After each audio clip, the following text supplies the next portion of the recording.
મહાદેવ હર બધા મિત્રોને મિત્રો જામનગર ને છોટા કાશી કેમ કહેવામાં આવે છે તમને ખબર છે?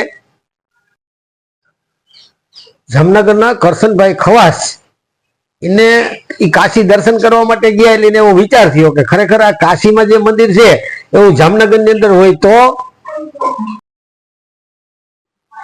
પછી કરશન ભગત ને મન ની અંદર એવું થયું કે હાલો ભાઈ હું અહીંથી શિવલિંગ લઈ જાઉં અને એ પોતે શિવલિંગ એથી લઈ અને ગાજતે વાજતે રસ્તામાં લઈ આવ્યા જામનગર.